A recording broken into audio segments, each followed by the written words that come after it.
синьия груев са част от гръбнака на отбора.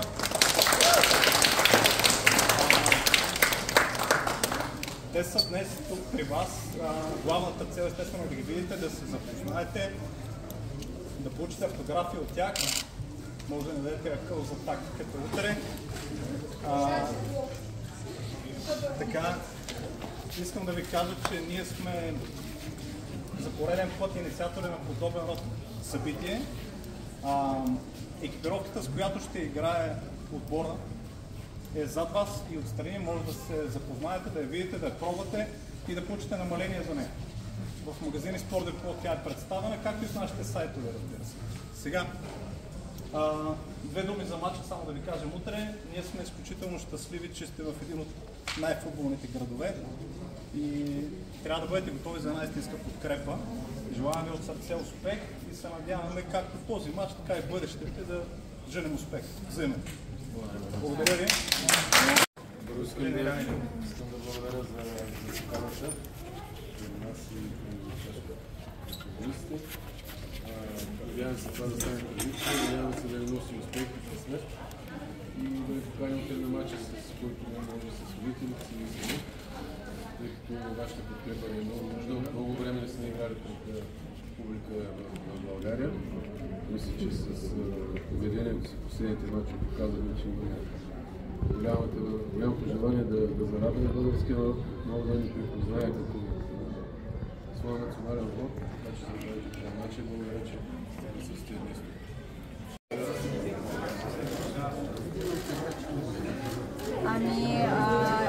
Господин Реферманов, Заповядайте.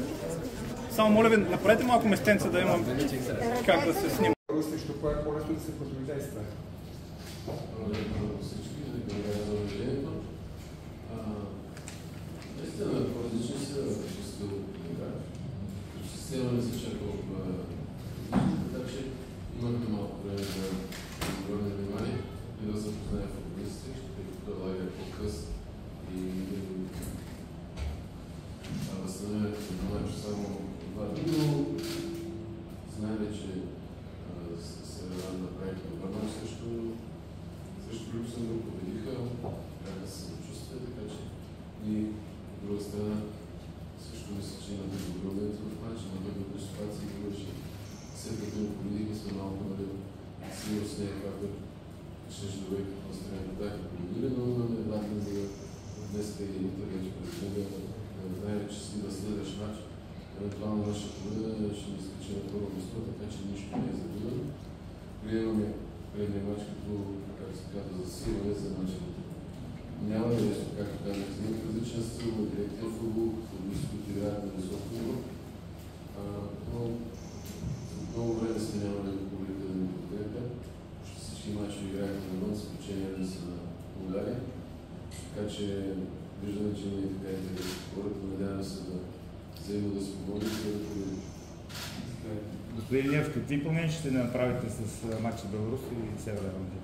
Наистина, още не сме вчера пътувахме, играехме късно смисъл от 2 часа и след това нямахме и другите тренировки, които не се засегнати, които играха с България.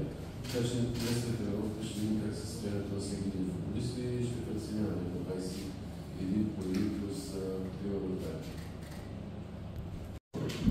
Добър ден и от мене.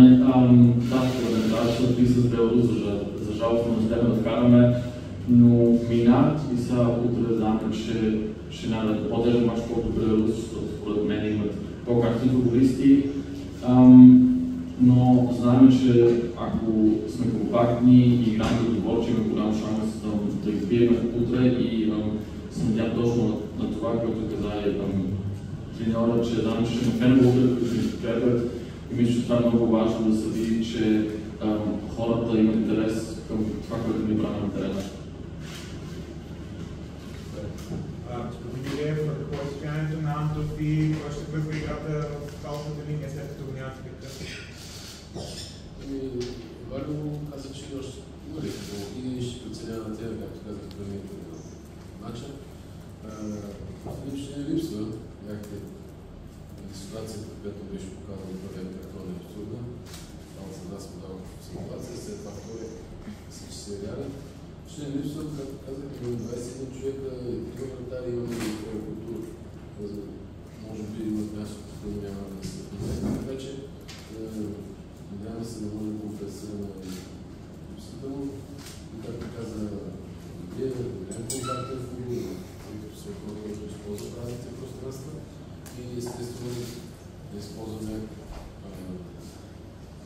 това, което публиката ще ни даде като ентусиазъм.